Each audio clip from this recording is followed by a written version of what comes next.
In the name of God, most merciful, ever merciful, and may God's peace and blessings be upon His holy Prophet Muhammad and the purified members of his household and progeny.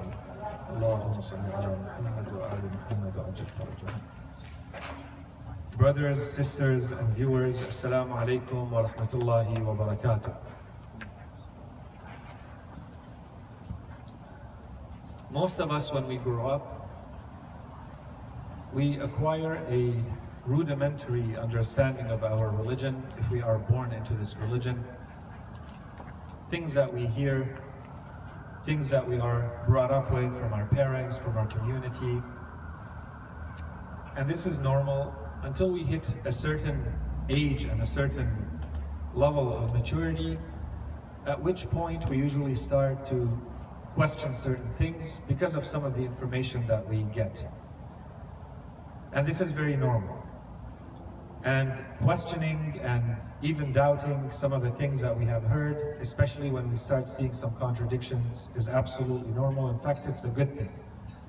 It remains a good thing so long as it keeps us moving in the right direction and asking the right questions and learning with the intention of, at the end of the day, ultimately what we want is divine guidance. What we want is to reach the truth for our salvation, to live happily in this life and the next. One of the questions that we have recently encountered over the past little while, I think is a very interesting question, and it may be relevant because maybe a lot of us are wondering about this. The question has to do with the topic of naming. And we're going to explain it in a second. This topic has something to do with an objection that we may hear against, generally speaking, some of the tenets, some of the principles that we consider to be as part of our worldview and as part of our ideology as followers of Ahlul Bayt alayhim salam. The claim goes as follows. When we come to study the lives of Ahlul Bayt alayhim salam, we encounter certain names of the sons of Ahlul Bayt alayhim salam that seem to indicate that the relationship between Ahlul Bayt and certain personalities in history was a very good relationship. In fact, it could even be said that perhaps Ahlul Bayt admired those people, loved those people, and that's the reason why they may have called some of their sons by those names. And this, in fact, this topic of naming should even be studied beyond that. It should be studied as the topic of naming in Islam in general, and looking at the topic in itself in theory, as well as looking at specific personalities in history. It should really be done in this way, because each of these deserves its own discussion, and we don't have time to do that in detail today. But even if we look at the history of the Holy Prophet, we encounter a little bit of the same issue, given that we believe that the ancestors of the Holy Prophet were all from the lineage of Prophet Ibrahim alayhi salam, and then we may run into certain names that make us doubt, you know, what do we do about someone like Abbas or something like that? So putting that aside for now, inshallah, one day we'll have time to delve a little bit more deeply into that. Let's focus on Ahlul Bayt alayhim salam and the names of some of their sons. Does it mean that if we find the name of someone like Abu Bakr or Umar or Uthman as the sons of Imam Ali alayhi salam, is the only interpretation to this that Imam Ali alayhi salam had a very good relationship with the people who today we consider to be the main carriers of those names? Does it mean that the relationship was in fact one of, say, admiration? Or perhaps that Imam Ali alayhi salam wanted to find a way to keep those names going because he feels that they are representative of, you know, the teachings of Islam and whatever we may associate with those names. Is that the only interpretation? And we start with Imam Ali alayhi salam because the majority of the issue has to do with him and his imamah, and then whatever we establish for him is going to be derived for the rest of the Imams. But the same discussion is going to be found for the rest of the Imams. The same discussion can be had about the sons of Imam AlHasany alayhi salam, Imam Sayid, Imam Sajjad, Imam Baqir, because we find the same names as part of some of their sons. So this is the issue that we want to study. We want to explore this from different angles to see what's the possibility, what's the best way to understand this phenomenon. The answers that we're going to give, some of these answers could be considered complete in themselves, but my recommendation is to take all of these answers together as cumulatively, one on top of the other. They build on each other. That's when you get a much fuller response to this objection or this claim about the names of the sons of some of the Imams alayhi salam.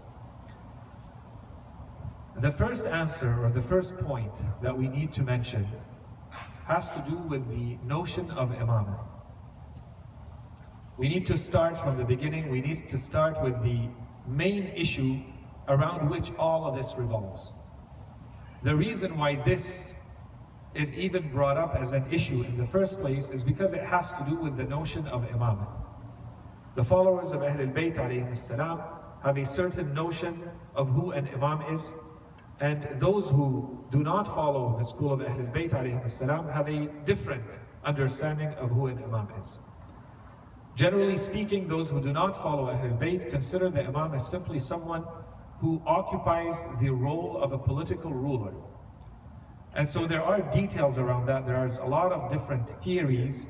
It falls somewhere on the spectrum that you accept anyone in that position, or you accept them if they meet certain conditions. But generally speaking, it's based on the idea that the person who is ruling, the person who is leading in the political sense, that's the person who you also refer to as the imam. This is a completely different notion of who an imam is as the one we find in the school of Ahlul Bayt alayhim salam. And this notion is entirely based on the idea that an imam is someone who is divinely appointed. So, if this notion is understood properly, regardless of whether that person is now going to name their sons one thing or another, it can never make any difference on the idea that this person is a divinely appointed imam or not. We need to start from this as a starting point. So regardless of what we say next, this notion needs to be well understood. Regardless of what the names of the sons of the person may or may not be and what interpretations we may give, at the end of the day, we either agree or not that an imam is someone who is divinely appointed. That's the first and foremost answer that we need for this objection. The second answer that we give to this, and building on the same line of thinking, is that regardless of whatever the names of the sons of the imams may be, they can never change the facts of history. The facts of history will always remain the facts of history, and we need to study history on its own to understand the events that actually happened. Even if we put aside the theological, the religious aspect of those historical events, just looking at the history itself, we need to come to terms with the fact that did the event actually occur or not? Did an event like the events of Ghadir Khum, did they occur or not?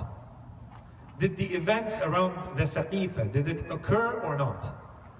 Did the attack on the house of Imam Ali alayhi salam and Fatimah al-Zahra, did it occur or not?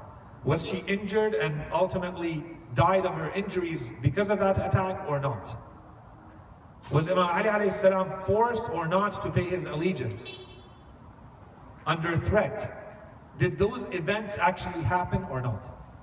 And this is a completely historic discussion or exploration or study that we need to sort out and have a position about and reach our conclusions about, so that once this is well established, so we've established the notion of imam, we've established what actually transpired in the events of history.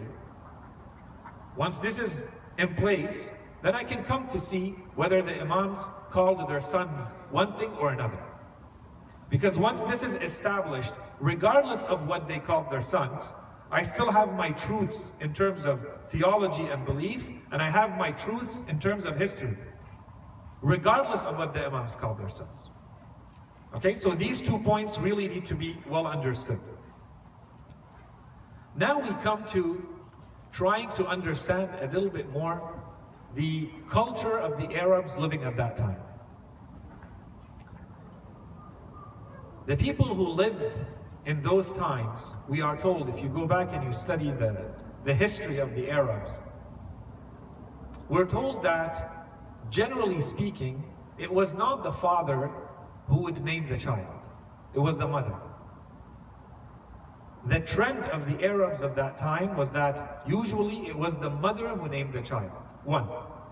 And two, when the father named the child, usually they named them by another name.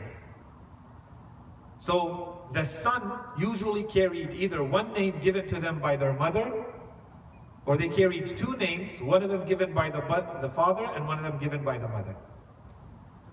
And this was well known. There's no dispute about this. The Arabs who lived at that time knew very well this is customary, this is their culture, this is how they were brought up, this is how their family life functioned. This applied even within Islam and before Islam. We have, for instance, if you go back in history, the tribe of Quraysh. The tribe of Quraysh is named after a man whose name is Quraysh. And so all of his descendants are part of the tribe that ultimately all goes back in their lineage to him. So his name is Quraysh, Quraysh ibn Malik. If you go back in history, you see that the name Quraysh was given to him by his mother. And his father had called him Al-Fuhr. Al-Fuhr ibn Malik is the name that he carried from his father, but the name that he became known for, people associated more with, is the name that his mother gave him, which was Quraysh. And today no one knows Al-Fuhr ibn Malik, but everybody knows Quraysh. This is one example. Another example, for instance, we talked a little bit about Bani Marwan and the role of Al-Hajjaj that they had appointed as a governor. We said that there was an uprising in the city of Medina. After the events of Karbala, there was an uprising, the people revolted against Bani Umayyah. One of the people that led those revolts, his name was Sayid ibn Jubayr. He was captured by the guards of Al-Hajjaj ibn Yusuf al-Thaqafi. He was brought in front of him. He starts, and this is fascinating, we don't have time, one day maybe we can go through the details of that whole discussion, the back and forth between them. Sayid ibn Jubayr was not just a normal man. He's extremely eloquent and very smart. And every answer he gave to Hajjaj in that discussion, he insulted him more. In any case, the first question that he asked him was, "What is your name?" And he told him, "My name is Sayid ibn Jubayr." And Hajjaj knows that this is one of the men leading the uprising against him. So he tells him, "No, your name is Shaqi ibn Qusayr." So he flips the name to its antonym, to its opposite. Sa'id basically means someone who is fortunate or who is happy. And Jubayr means, Jabr is when something is broken and you mend it, or something that is very strong. So it's almost like his name is, fortunate son of strong, to explain literally and simplistically. And he tells him, "No, your name is Shaqi, you're vile, you're evil, you're misfortunate, ibn Qusayr, son of the broken." So he flips the name to its opposite, to its antonym. At that point, he tells him there's two versions to the story. In one version, he tells him, "My mother knew how to name me better than you." That's one version. And another version, he tells him, "Then I shall kill you." And he tells him, "Then my mother was right in naming me Sayid ibn Jubayr. If I'm actually going to be killed by you, then I am truly fortunate." So in both versions, the answer of Sayid is that it was his mother who named him. We're trying to establish a cultural trend, just to give a couple of examples. If you go back to the battle of Khaybar, we're told that the main warrior who came to fight against the Muslims, his name was Marhab. When he came out, he read verses of poetry. When he began, before entering into the fight, which was customary, the big commanders and the big warriors always did this. They incite and they attract attention to themselves. And so he says, I am the one whose mother called him Marhab, carrier of weapons. I am an experienced warrior. You see my flames in the day of the war. Those are a quick translation of the verses of poetry that he recited. Imam Ali alayhi salam came in front of him right away. And he recited verses of poetry. He said, I am the one whose mother called him Haydara. Like the lions of the forests, fearsome when you see him. Both of them referred to the name that their mother gave them. Imam Ali alayhi salam, if we call him Haydar or Haydara, it's because his mother called him Haydara, as he himself says. She did not call him Ali. The name Ali came from somewhere else, from his father and the Holy Prophet sallallahu alaihi wasallam. So we have multiple examples. These are some of the examples to show that in the Arab culture of the time, it was mainly the woman. By default, it was your mother who would name you. So to say that, let's say an imam called his son something, I need a piece of evidence that tells me that. Otherwise, by default, I would say the imam is part of the Arab culture, and in the Arab culture, it was the mothers naming them. So I need a piece of evidence telling me that it was actually the father in this case who named the son and not the mother. Okay, that's what we're trying to say with this answer. The next point, the next answer, I think we're at 4 right now, is that the reasons why someone may name their son one thing or another is unknown to us. Unless someone tells me why they named their son by a certain name, I don't know why it was done. One example could be that I named them because I admire the carrier of that name, because I want to be inspired.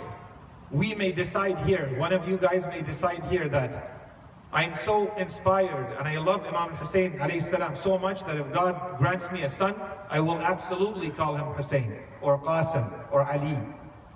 Based on what you hear, based on what you know of the character of those people. Absolutely. A lot of people may name their sons or their daughters or anyone else based on the fact that they have a certain relationship of admiration, respect, inspiration towards that person. But that's not the only reason.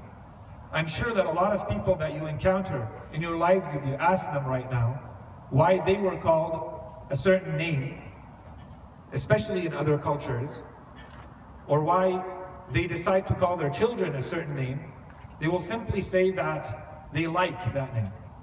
They like how it sounds. Maybe they like its meaning. Not always because of someone who carries that name will they call their son after that name.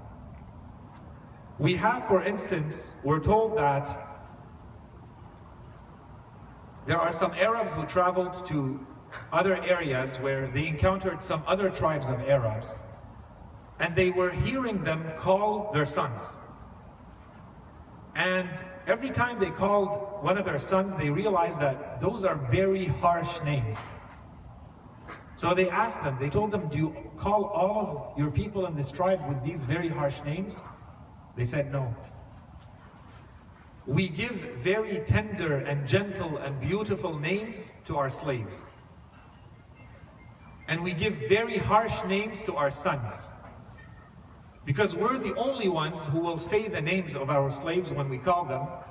So we want those names to be very nice sounding. They're for our own pleasure. As for our sons, because we're always at war, we want the other tribes, when they mention our names and the names of our sons, to fear us and to fear them from their names. Just based on their names, they will not even think about fighting us. So they're using the names more for a psychological effect. And we know that different sounds have a different effect when people hear them.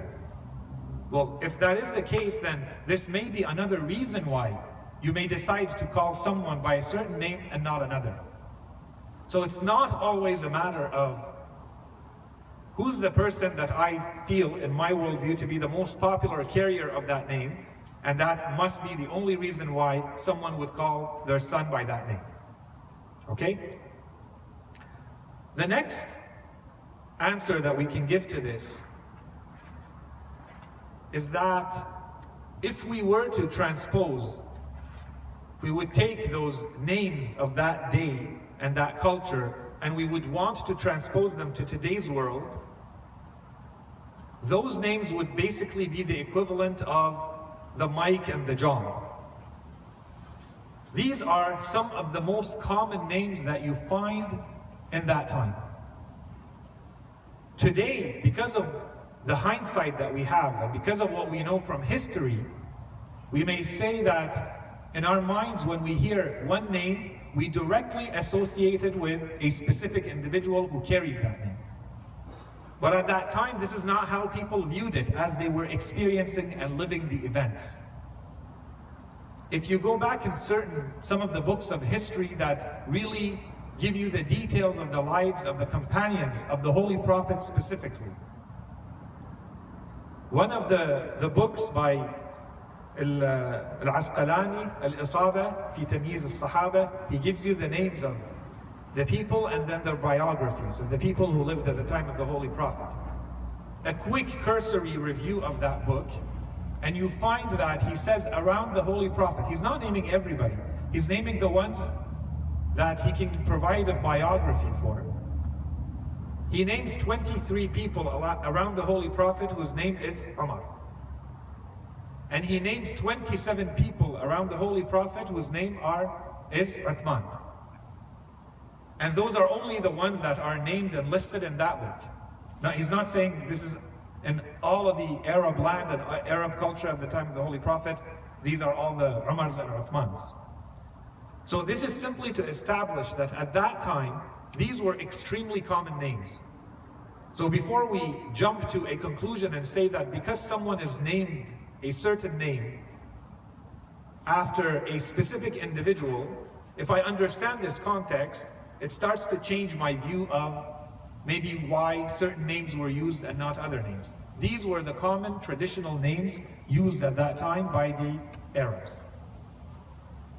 Now, if we drill down a little bit further into the specific names. So the names really that we're talking about, and we'll talk about other ones, but there are a few names that I think are the ones that are the most cited regarding this objection or this claim. The one that is the most used perhaps is, for instance, Abu Bakr. So the name of Abu Bakr, sometimes it is used by the Arabs as a first name, and sometimes it becomes a nickname, let's say, or because of the person that is born to you. So it's not really your authentic name, the name that your parents gave you when you were born. It becomes a name that you take for yourself or you become known for afterwards. If you go back to the man who would become the first Khalifa, Abu Bakr, what is his real name? It's unanimous that his name was not Abu Bakr. His name was either Atiq or Abdullah ibn Uthman. So if you go back in the books of history, there is a consensus that this was not his name. So are we saying that it's because we've associated certain names with his nickname? Why don't we associate it with his first name, his real name? What would happen then? So if his name is Abdullah, then there are very many of them as well. And if we say that his name is Atiq, then it's a very specific name, and most likely it was a nickname given to him for an entire story that I don't have time to go into right now. That's one. If we look at a few other names, for instance, the name of Uthman. Today we may associate that name with the man who came to be the third Khalifa, Uthman ibn Affan. In fact, Imam Ali alayhi salam, in his time, was asked about the reason why he called one of his sons Uthman. And the Imam was very direct in his answer. He said, it is after my brother Uthman ibn Mad'un. And to me, this is a very important declaration from the Imam. He did not need to say this. So if he did, it means he's making a point to state that, contrarily to what you may think at that time and today, if I chose this name of Uthman, it is not because of Uthman ibn Affan. It is because of Uthman ibn Mad'un. Uthman ibn Mad'un is one of the great companions of the Holy Prophet. Inshallah, one day we have the opportunity to talk about him. The Holy Prophet cried profusely when he died. He kissed him, and he took care of his burial rites himself. So Imam Ali alayhi salam says, to keep the remembrance of my great brother and companion Uthman ibn Mad'un, I called my son Uthman. Okay, so this changes everything. So when we're building on this logic and we see that there are many people who are called by these names, including a lot of the companions of the Holy Prophet, then maybe those names are not being used to associate with those specific individuals that we may think about today. In the same line of thinking, a couple of days ago we mentioned, for instance, Salama. And we said that she sent a letter to Imam Ali alayhi salam during the Battle of the Camel, telling him that, here is my son, if you may accept him. And of course the Imam accepted him. He grew up in the household of the Holy Prophet. He was a great companion of the Holy Prophet and a great companion of Imam Ali alayhi salam. And the Imam used him as a governor later over Bahrain and over Persia. So why would we not say that this man, whose name was Umar ibn Salama or ibn Abi Salama, why would he not be the one that Ahlul Bayt alayhi salam may be referring to when they call their sons Umar? For instance. Now we go to perhaps the most damaging or the most used with strength arguments from a passage that we find in one of the books of Ibn Taymiyyah, the book that he actually wrote as a refutation of the beliefs of the Shia. It's called Minhaj al-Sunnah al-Nabawiyya fi al-Rad ala kalam al-Shi'ati wal-Qadriyya. That's the book. And it was intended specifically as a rebuttal of the beliefs and of the Shia. And in there is a passage that I'm not going to read to you right now. I'm just going to give you maybe the three big points that he makes there. There's a passage in which he talks specifically about the naming issue. So the main points that he makes are that, first of all, he says that the Shia, the followers of Ahlul Bayt, they never call anyone by the names of Abu Bakr or Umar or Uthman. That's the first claim. And that claim is absolutely false. Anyone who goes through the history of the Shia will see the names of the companions of the Imams and the sons of the Imams carrying those names. So that's already a very big issue. The second claim that he makes is that he says the Shia refuse to deal with or interact with anyone who carries those names, which again is even more absurd than the first claim. Okay, and we're going to go into some details. And the third claim that he makes is that he starts listing the names of the companions of the Holy Prophet at the time of the Holy Prophet, and he says, see how those people carry the same names as some of the people who were the mushrikeen and known munafiqeen. And at the time of the Holy Prophet did not ask those people to change their names because there are evil, bad people who carry those names. Nor did the Muslims or the companions ever decide not to call their sons by those names or not to interact with those people. And therefore the bottom line is, if we look at the conduct of the Holy Prophet and the companions, that you call someone by a certain name absolutely means nothing. So his claim is, so why are the Shia doing this type of discrimination against people and against names? The names in themselves don't mean anything. So as we said, the first point, that the Shia have never used those names, very quickly, that's just an absurdity and it's too easy to disprove. And the reason why we're talking about this today is because, as we said, not only the Shia but their Imams called their sons by those names. We have names of many of the sons of the Imams by those names and other ones, and we shall list some of them. So that one is too easy to answer, we put it aside. The second issue is, he says that they refuse to deal with anyone who carries those names. One of the people that I thought I would mention very quickly, Yazid ibn Sayid. Yazid ibn Sayid was considered one of the close companions of Imam al-Kadhim alayhi salam. He's considered trustworthy, extremely knowledgeable, and in fact he is a descendant of Zayd al-Shahid, the son of Imam al-Sajjad alayhi salam. Okay, so you would say, you know, this is as Shia as they come, in lineage, in culture, in ideology, as Shia as they come. And his name happens to be not only, and we're going to come back to this point, for instance, Abu Bakr or Umar or Uthman, his name is Yazid. And no one ever said, we're not going to deal with you or interact with you and you're a bad person because you carry this name. The Shia have never said that someone is good or bad based on their name. The name is a very secondary element. It has to do with your merit and your conduct and your beliefs and your morals.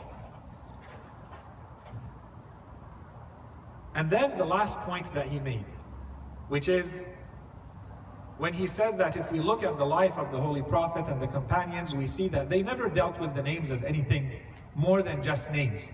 A name is just that, a name. Don't look more into it.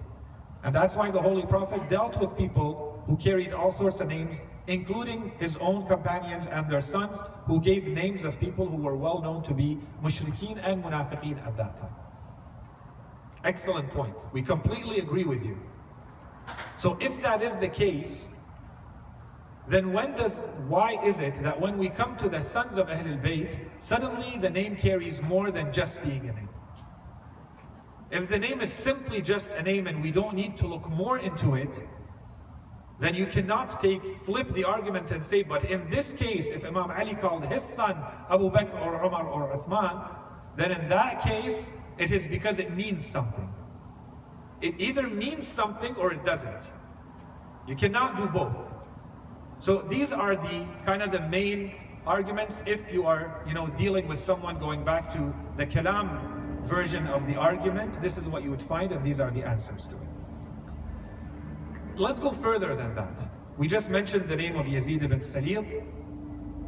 Let's say, for argument's sake, that there's ambiguity. The reason why we're talking about people like the names of Abu Bakr or Umar or Uthman is because if we go back to the carriers of those names, there is one side that says the relationship between them and Ahlul Bayt was actually very good. And it was only later that it was distorted. History was distorted. And so there's a room for us to work through, and this argument may work. So you may say Ahlul Bayt may call their sons a certain name because they like the person, and then we have to go through these arguments.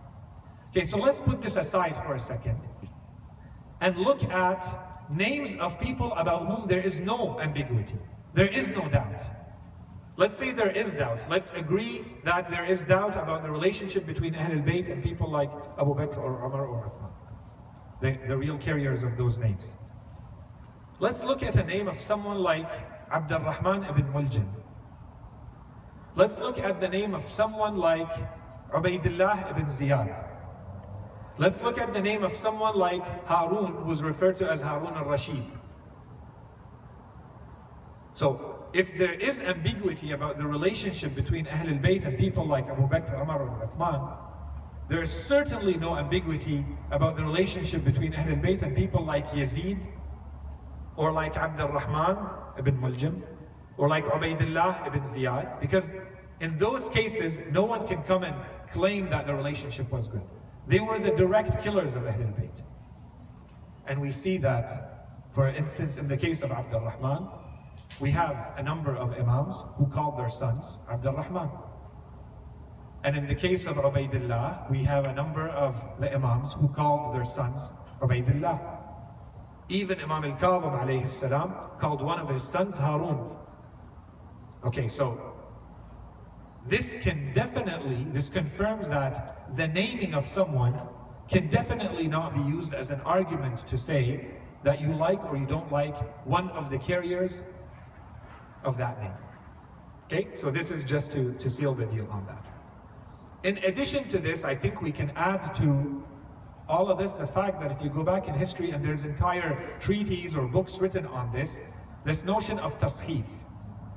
Tasheef is when there's a distortion in the writing.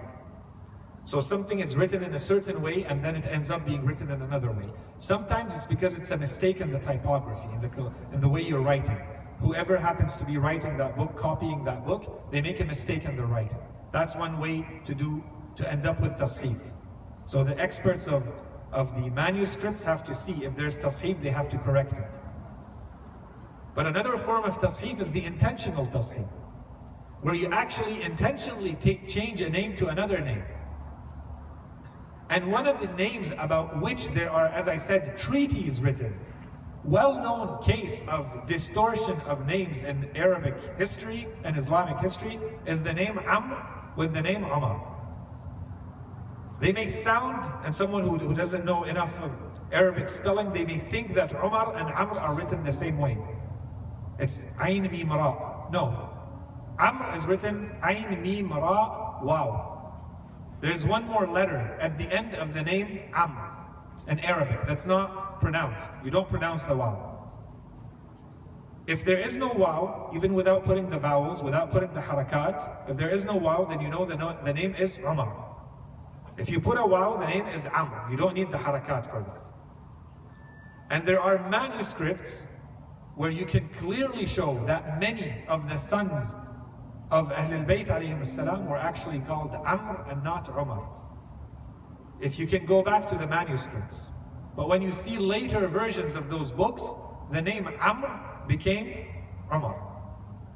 So that changes everything, because now we're talking about a completely different name. So that one, keep it in mind. And then one important point has to do with the actual war that was going on against certain names. I don't think it should come as a surprise to anyone who knows history that right from the beginning of the movement of Tashayyu', there are certain names that became subject to a war. Clearly people who were called Ali, or who were called Hassan, or Hussein, or Fatima, or Hamza, or Jafar, they attracted attention. Right from the beginning of the movement and the appearance of a group of people that can be identified as Shia. Anyone who studies history knows this. It's too well documented. And this remained the case for centuries. And anyone who knows the news and what was going on, say in Iraq recently with Daesh, who would kill people based on their names. If they carried those names, then they would be known as Shia. And if you go into our riwayat, our narrations, we are told that this is also going to remain the case in the future. The Sufyani who will appear right before the reappearance of Imam al-Hujjah Ajallahu Faraja, we are told in the narrations that he will kill anyone that he can get a hand of or a hold of who is named Ali or Fatima. So this is a phenomenon that's been known in history and that will continue into the future. This is not a new thing. If anyone has a sensitivity or an allergy or a problem with names, it was not the Shia. It was their enemies who tried to exterminate those names. And this may have created a reaction. So, if you go back to the early days of Islam, this already became a trend. The mushrikeen of Mecca already started having a problem with certain names because they were associated with Islam, especially after the Prophet moved to the city of Medina. And then there were people like Al-Hamza and Ali and others who were becoming the very known, well-known warriors at that time. And they became the public enemy of the people of Quraysh, who will never accept to call their sons by those names. This is where it initially began. And if you fast forward in history and you go back, and this is well documented, that the sympathizers who were with Aisha in the Battle of the Camel, and the group who eventually went with Muawiyah, continued this war against specific names. When Muawiyah became a Khalifa, he made it a law that anyone who gives a public sermon, anyone who takes to a pulpit This was going on everywhere in the Islamic world, at least once a week, in the Friday prayers and more. That they had to begin and end their sermon with the cursing, with la'an of Imam Ali alayhi salam. For 70 years this went on. In addition to this, he made it a law that no one who is called Ali is to benefit from anything from the country. So if you're called Ali, you're going to be persecuted. You don't get funding from the country like anybody else. And at that time, if you go back in history, you will see that those who were called Ali fell in two categories. There are people who insisted on being known and called Ali, and they were persecuted for it. And there are people who were called Ali who changed their name. And this is again well documented in history. They changed their name to Ulay. Ulay is a diminutive. It's a smaller form of Ali. So when they were asked, is your name Ali? They would say, no, my name is Ulay. And you see when that appeared in history, when did that phenomenon happen? It happened at that time because there was a war against that name. And this is when, if you continue at the time of right after these events, and we started talking about Bani Marwan and Al-Hajjaj, after the events of Karbala, they would find and kill the people. At that time there was no killing, there was persecution. By the time we reached the time of Al-Hajjaj and Al-Marwan, they were capturing and killing people who were called by Shia names, without even asking questions on what have you done and what is your crime. So to say that there's a sensitivity on the part of the Shia against those names, yes, there might be a lot less use of those names after the time of Imam al-Sajjad alayhi salam. Because now it's becoming an open confrontation and the names are being weaponized. There's an ideological war going on. And this is why you see that at the time of Imam Hussein alayhi salam, there's a story where Marwan, he asks one of the sons of Imam Ali alayhi salam, what is your name? And he tells him Ali. He tells him, does he not have another son called Ali? He tells him, yes. And he names the names of Imam Hussein alayhi salam by the name of Ali. And he says how strange and funny that it's as though he has run out of names. So he came back and told Imam Hussein alayhi salam about this. And Imam Hussein alayhi salam said, may God curse him. I pray to God that he would grant me 100 boys just so that I could call all of them Ali. And this is because the Imam is countering an ideological war in the same manner. If the names are going to be what is problematic, then I'm going to continue the name, to use that name in that manner.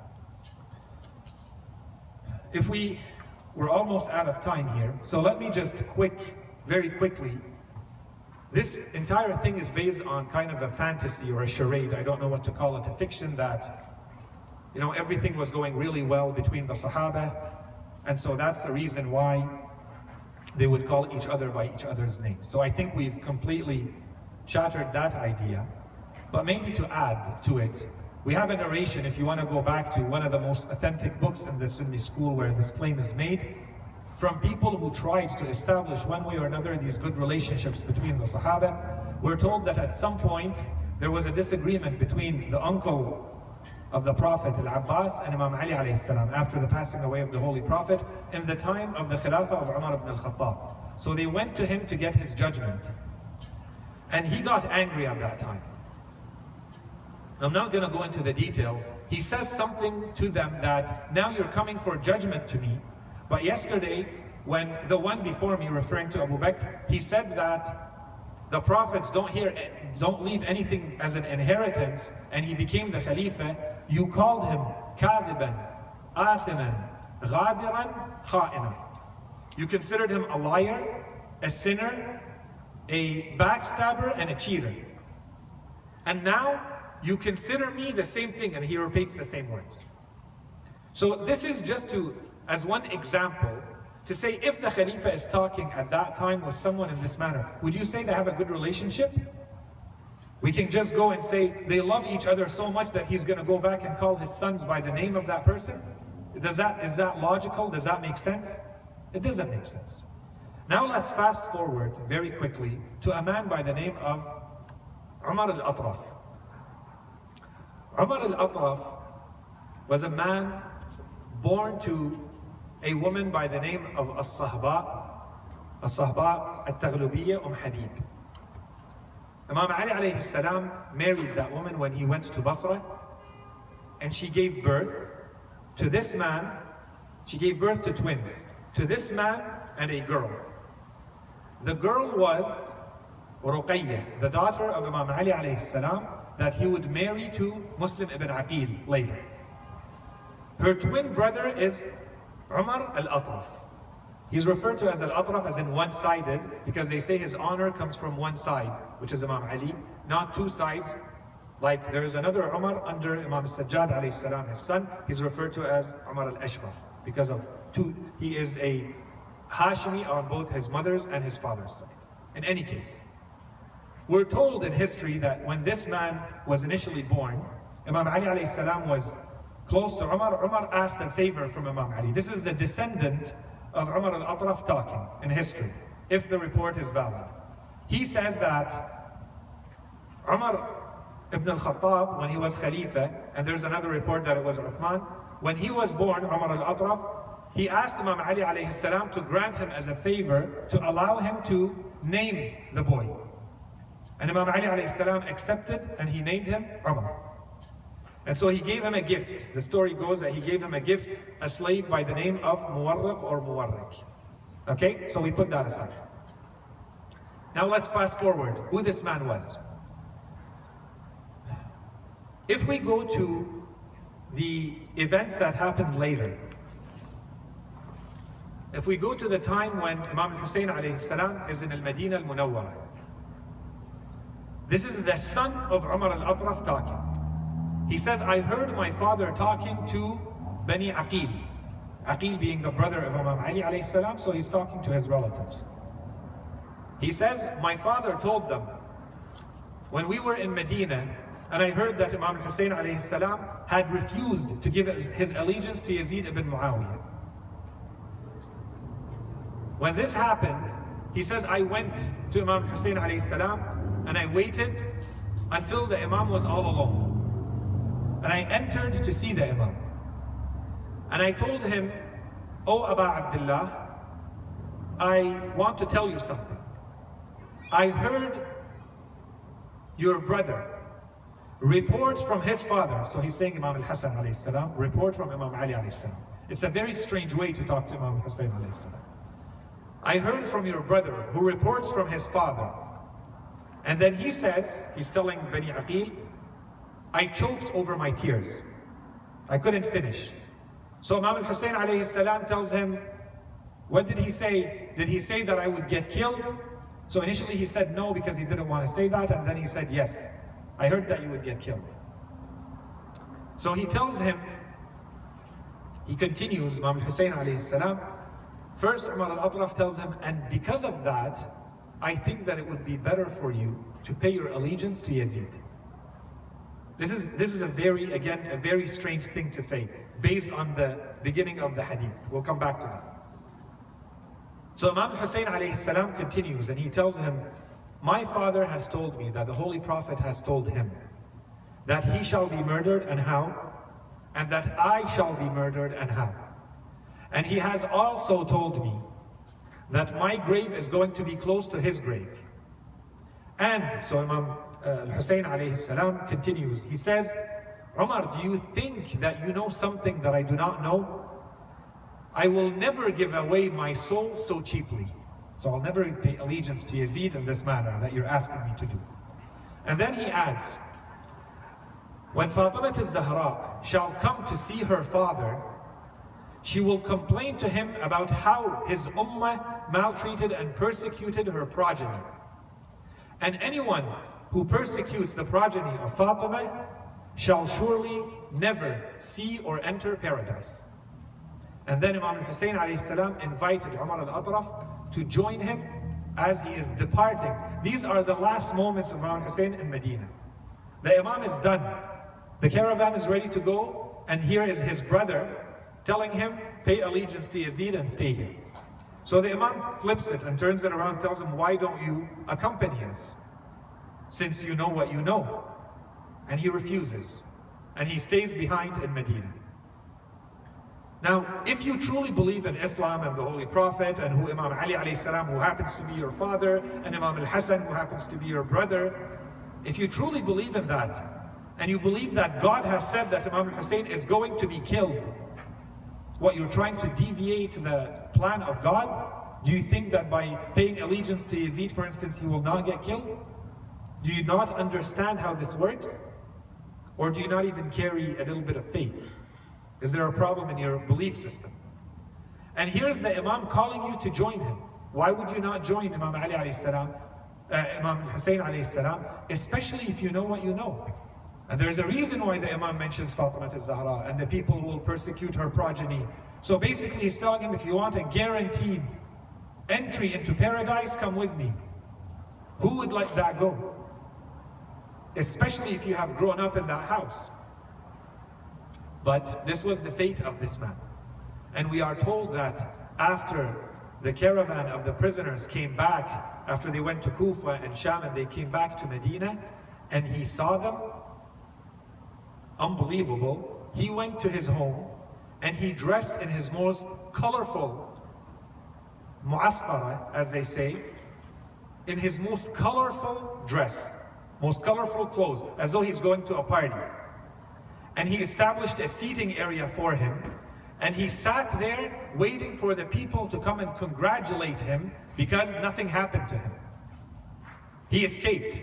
You know, someone goes through an accident and they escape, so you go and you congratulate them and you wish them well. This is what he's expecting the people to come do. After his entire family and the household of the Holy Prophet has been slaughtered in the manner that they were, this was his reaction.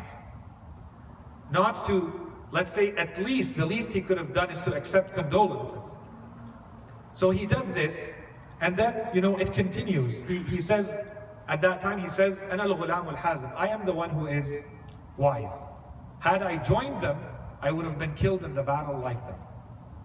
And then afterwards, he went back and forth, giving his allegiance initially to the people of Bani Umayyah. He gave his allegiance to Al-Hajjaj in the most degrading way. He went to him to give him his allegiance, and Al-Hajjaj was eating, so his hand was full of food. So he told him, I won't give you my hand, I'll give you my foot. If you want to, pay allegiance to my foot. And he paid allegiance to Al-Hajjaj in that manner. And then he went and he paid his allegiance to Bani Zubayr, who were also trying to establish their own khilafah. And he joined them, and he would go back and forth between Bani Zubayr and Al-Amawiyin. And he fought against the sons, the descendants of Imam al-Hasan and Imam al-Hussein alayhi salam, Imam al-Sajjad in his time. He went to Abdul Malik ibn Marwan, complaining from Imam al-Sajjad alayhi salam, telling him, I am the eldest of Bani Hashim, I should be the one in charge of sadaqat of Imam Ali alayhi salam, all the charities that he had left behind. Why should it be someone like Ali ibn al-Hussein? He's younger, it should be me. And so at that time he told him, right is right, his name is on the will, he's the one who's going to keep that, you two leave. And so when they left, he started insulting Imam al-Sajjad alayhi salam as they were leaving. And the Imam did not respond to him. And later we're told in history, his son Muhammad ibn Umar, he came to Imam al-Sajjad alayhi salam, throwing himself on him and kissing him and telling him, you know, he's asking forgiveness and pardon from Imam al-Sajjad for the behavior of his father. And Imam al-Sajjad alayhi salam told him, don't worry, it's not because of the bad relationship that your father has with us that we're going to take that on you and punish you for that. And in fact, Imam al-Sajjad alayhi salam had a daughter by the name of Khadija, and he offered her in marriage to Muhammad ibn Umar al-Atraf, and he accepted and they got married. Compare the behavior of a man like that, whose ultimate fate was he died far away under Bani Zubayr, a very appropriate death for him. Compare someone like that to another brother of Imam al-Hussein alayhi salam, such as Abbas. A man who, right from his birth, from the moment that he is born, he does nothing but show loyalty and servitude to Imam al-Hussein alayhi salam. And clearly not because he is his brother, but because he is his Imam. Right from the beginning of his life, this is how he conducted himself. When Al-Abbas alayhi salam, he's truly a magnificent personality. We can't just, you know, mention him without mentioning anything of his splendid, magnificent character. When he was born, he probably lived with Imam Ali alayhi salam for a few years, and after which he was about perhaps 14 years old when Imam Ali alayhi salam passes away. The next 10 years of his life, he's with Imam AlHasany alayhi salam, who passes away. By the time we reach year 61, he's about 34 years old. And to understand a little bit of the role that he plays, we see how the Imams, when they do his ziyarah, they say about him, they praise his brotherly love to Imam al-Hussein alayhi salam. They say, نِعْمَ الْأَخُ الْمُوَاسِي. You were truly a brother who showed support. But it went so much beyond the brotherhood. There are so many indications that show the secret of the magnificence of Al-Abbas, but it requires study and pondering. Because the problem is, when you have someone like Al-Abbas alayhi salam, as magnificent as he is, when he lives at the same time as people like Imam Ali alayhi salam and Imam al-Hasan and Imam al-Hussein, their light shines too bright, so you don't see the other lights.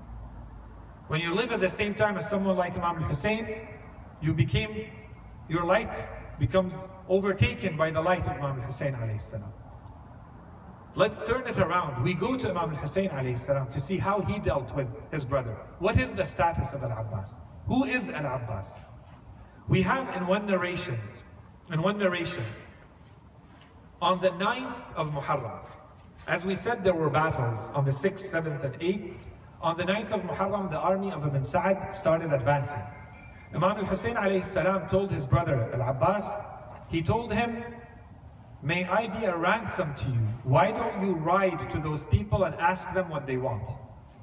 So he went along with Habib and Zuhair and others to see what they wanted, and he saw that that's it, they're attacking the camp. So he came back and told Imam Hussein alayhi salam, who told him, go back and tell them to leave us alone until the morning. For God knows how much I love to pray and to read His Quran, and I would like to get more of that in this night. And so he went back and asked for that, and there was a back and forth because Umar ibn Sa'd doesn't want to show weakness. But someone else from Bani Umayyah said if they were anyone else, we would have granted them one day. There's no difference. So they accepted, and they came back and they said, fine, the war will be tomorrow morning on the Ashir. Notice the first words of Imam al-Hussein to him. He tells him, may I be a sacrifice to you. May I be a ransom to you. Today when we talk, if you hear people mention the name of Imam al-Hujjah ajallahu farajah, it's often followed by the words, Ruhi wa arwahul alameen lahul fida. May my soul and the souls of the world be a ransom to him. Because we believe that your existence only acquires significance because he exists. Nothing would exist without him. Now, if this person that you think is the key and the reason for existence says about someone else, may I be a ransom to you, then obviously this is an indication of what kind of person he is. Imam al-Sajjad alayhi salam, when he talks about Al-Abbas alayhi salam, he says, may God have mercy upon my uncle Al-Abbas. He was truly someone who fought and who sacrificed until both of his arms were cut off. And Allah subhanahu wa ta'ala will replace those two arms with two wings to fly with among the angels of paradise, as he did with Jafar ibn Abi Talib, when he replaced his two arms that were cut in the battle with wings. And when he shall be resurrected in the afterlife, he will have a rank that will make all of the shuhada jealous of him. And here there's two meanings. Either we say shuhada as in the sense of the martyrs, those killed in the way of Allah, or we use the term shuhada as the Quran uses it. Those Allah subhanahu wa ta'ala uses as the witnesses and those who provide testimony in the afterlife. The Holy Quran and the prophets and the messengers, those are the shuhada in the Quran. And so when Imam Sajjad says that this is his rank, then we start seeing glimpses of the greatness of this man. That maybe in this world we don't really get to see his light fully because he lived at the time of Imam Hussein alayhi salam, at the same time of other Imams. We're told that many of our scholars say when an Imam passes away, if you look at the history of the Imams, it can only be an Imam who comes to perform their burial rites. Look at the Holy Prophet, when he passes away, Imam Ali alayhi salam performed his burial rites alone. Imam al-Hasan, his burial rites alone, Imam al-Hussein performed them. Imam al-Hussein alayhi salam, in the narration we have, when Imam al-Sajjad came to perform his burial rites, Bani Asad were there, they helped him to gather the body parts and the bodies of the martyrs of Karbala. But when it came to the body of Imam al-Hussein alayhi salam, he told them, back away, I have someone who is helping me. But if you look, you will only see Imam Sajjad alayhi salam working. The same thing as Imam Ali alayhi salam said about the Holy Prophet. He's being helped. He's being helped by the angels. No one else is to touch this body at this point. If you go in the narrations, you see that when Imam Sajjad finished burying everyone, he came to the body of Abbas alayhi salam, and he threw himself on the body, and he did the exact same thing as he did with the body of Imam Hussein alayhi salam. He kissed him from the slain throat, and he kissed him elsewhere on his body, on his injuries. And then he started performing the burial rites. He did a ziyarah and then he performed the burial rites. And they wanted to help him, Bani Asad, and he told them, no, I have someone helping me. Again, signs of this greatness of this man. More than that, we are told that if you look at everyone who passes away and dies on the land of Karbala, they are all buried together as the shuhada, except Abbas. Basically, what we can tell from this is that Imam Hussein alayhi salam, every time someone dies, Imam Hussein would go pick them up, bring them to his camp, and he would read verses of the Quran or say certain words to show the honor of these people. He did this with every single martyr in Karbala. Imagine now today an army of today's world, and you have a commander who is killed on a foreign land or away. Would they not do anything they can to get the body of that commander back because of the honor and the symbol that it represents? How come Imam al-Hussein alayhi salam did not bring back the body of Abbas alayhi salam? I don't have a real answer to this, but I think the question is very genuine. I can propose two answers to this. One answer, potentially, is that Allah subhanahu wa ta'ala wants to show some of the honor of Abbas in this world. Because so long as he is with Imam al-Hussein alayhi salam, he's going to be overshadowed by that light. So by ensuring that he is not going to be buried with the rest of the martyrs and right beside Imam al-Hussein, it means that in the future he's going to have his own grave, which is the case today in Karbala. No one would go to visit Imam Hussein alayhi salam without going to visit specifically Abbas alayhi salam. And perhaps this was the doing of Imam Hussein alayhi salam, to make sure that this is how it would be, to show some of the greatness of that man for later generations, not to bring him back and put him along with the rest of the great martyrs, to keep him alone near the river. And the second interpretation is perhaps this has to do with the personality of Abbas, who supported Imam Hussein alayhi salam throughout his entire life. And my interpretation perhaps is that he wanted to interpret, to support the Imam even after his death. I think it's difficult to imagine that Abbas did not know what was going to happen. Someone like about whom Imam al-Sadiq alayhi salam says that he had a penetrating vision and he had a solid faith. Someone who grew up in the house of Imam Ali alayhi salam with Imam al-Hasan and Imam al-Hussein. Would you not think that he knows a little bit more about what's going on than the external appearances? Would he not know what was going to happen? Would he not know that while Imam Hussein alayhi salam brought back all of the martyrs one by one to the camp, that it was the body of Imam Hussein alayhi salam that would stay alone in the desert for 3 days after his head would be cut off under the sun? And so perhaps he wanted to support Imam Hussein alayhi salam even with this. So he tells him, we know what will happen to you, and I don't want you to be the only one in this state. So you leave me alone under the sun in the same manner as well. You don't bring me back under the tents. And if this is maybe something difficult to imagine, when we are told on the night of the 9th, Shimr ibn al-Jawshan, he stood on the enemy camp and he started yelling and screaming, "Where are the sons of our sister?" The mother, al-Baneen, the mother of Abbas and his brothers, is from the same tribe as Shimr. So he refers to her as his sister. And he says, "Where are the sons of my sister?" Abbas and his brothers ignored him. Imam al-Hussein heard the calls again and again. He told him, "Go talk to him. Even though he may be full of debauchery and perversion, go talk to him, see what he wants." He goes and talked to him. He told him, "Leave Imam al-Hussein, and we shall grant you and your brothers immunity. You are, after all, the sons of our sister. So you have security and immunity. We won't do anything to you." And he told him, "May God curse you and your immunity, that you grant us immunity and you leave Imam al-Hussein alayhi salam to fight you." And he came back to Imam al-Hussein alayhi salam. On the way, he encounters Zuhair ibn al-Qayn, who came out. No one knows what Shimr and al-Abbas are talking about. But Zuhair ibn al-Qayn read the situation and knew what was going on. He knew that there's a relationship there. He doesn't know how al-Abbas will behave. So he goes out and waits for al-Abbas. And perhaps there's a great injustice against this companion of Imam Hussein alayhi salam, Zuhair ibn al-Qayn. Every time he's mentioned, they say, وَكَانَ عُثْمَانِيُّ الْهَوَى. And he was someone who was inclined towards Uthman.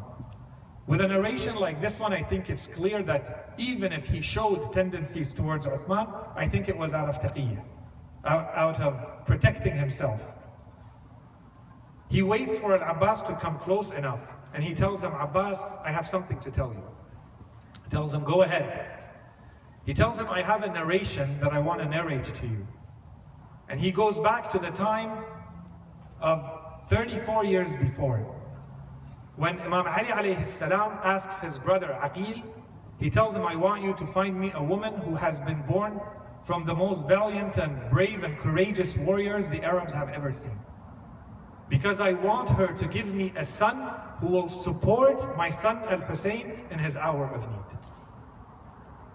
And this is when Zuhair tells him, "And you are that man, and you are the one who was supposed to be treasured for this moment." So in other words, he's telling him, "I hope you did not make a deal with Shimr ibn al-Jawshan." So al-Abbas tells him, "Zuhair, do you think that in this time I need you to tell me what to do and how to support al-Hussein, our Imam al-Hussein? I swear to you that I shall show you things that will only make your eyes happy." What happens after that, however, is that al-Abbas never really got a chance to fight. If you go back in the history, you see that when he comes to Imam al-Hussein and asks to fight, the Imam does not tell him you're allowed to fight. He tells him, if you are about to fight, that's it. He came to the Imam after everybody has been killed. No more companions and no more men left in the household. He's the last one left and he's still holding the banner. So when he came to the Imam and he told the Imam, "Allow me to fight, my heart is filled, I can't take this anymore." He tells him, "If you leave, then my army will get scattered and the enemy will see our weakness. But if you must, then at least go ask some water for these children." So al-Abbas alayhi salam goes and asks water and they refuse. He comes back, he grabs the bag of water and he enters into the battle. But he's not entering the battle to fight. He is entering the battle to get water. So he goes towards the river where there are 4,000 soldiers stationed. And he fights until he removes them off of the water and he enters the water. And he picks up with his hand one scoop of water and he throws it because he remembers the thirst of Imam Hussein alayhi salam. And he says, "How can I drink when my brother and Imam al-Hussein alayhi salam is thirsty?" He fills the bag of water and he goes back rushing to the camp. The yellers start yelling in the camp of the enemies that if this water reaches the camp of Imam al-Hussein, where there's only al-Abbas and Imam al-Hussein left, if this water reaches, then they will exterminate you all. Do not let this water reach. And so they surround him from every side.